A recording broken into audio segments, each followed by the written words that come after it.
പ്രിയ സുഹൃത്തുക്കളെ, നമ്മൾ എല്ലാവരും കഴിക്കണ ആ പുട്ട് എങ്ങനെ ഉണ്ടാക്കാമെന്ന് നമുക്ക് ആർക്കും അറിയില്ല.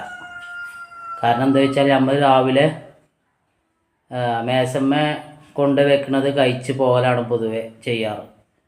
അപ്പോൾ അത് ഉണ്ടാക്കുന്നത് എങ്ങനെയാണെന്ന് നമ്മൾക്ക് ആർക്കും അറിയില്ല. എനിക്ക് തന്നെ ഫുള്ളായിട്ട് അറിയില്ല. എന്നാലും നമുക്കൊന്ന് നോക്കാം എങ്ങനെ ഉണ്ടാക്കുന്നത്.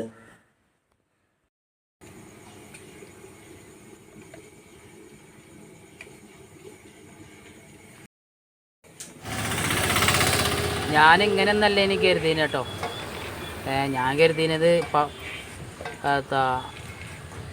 തേങ്ങയും അതേപോലെ തന്നെ അരിപ്പൊടിയും കൂടി മിക്സ് ചെയ്ത് കാണാണെന്ന് കരുതിന്.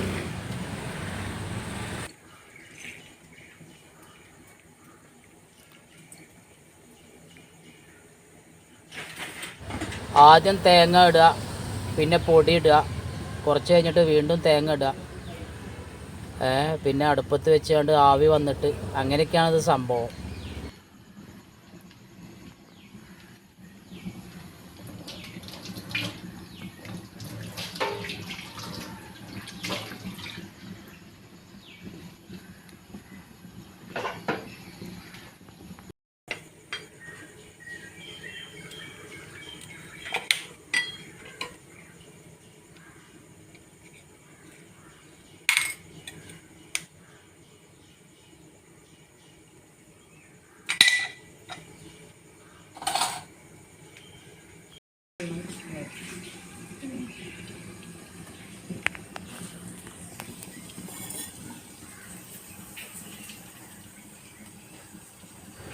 അപ്പോൾ അടിപൊളിയാണ് കേട്ടോ, അടിപൊളിയാണ്.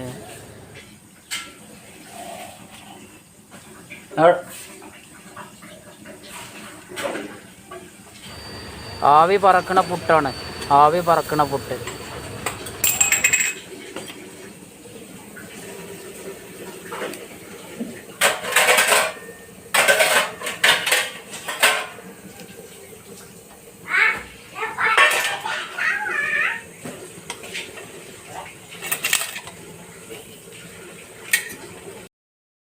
പഴം അതേപോലെ തന്നെ കടലുണ്ട്. അപ്പോൾ വേണ്ടത് കഴിക്കുക. പുട്ടും കടലയും കഴിക്കുക, പുട്ടും പഴം കഴിക്കുക. അടിപൊളിയായിട്ട് പണ്ടത്തെ കാലത്തൊക്കെ നമ്മൾ പുട്ടും പഴമാണ് കഴിക്കൽ. പുട്ട് കൂടാണ് കുഴച്ച് കണ്ട് ഒന്ന് കഴിച്ചാൽ അടിപൊളിയായിരിക്കും. പിന്നെ കടലയും കുഴപ്പമൊന്നുമില്ല, ഉഷാറാണ്.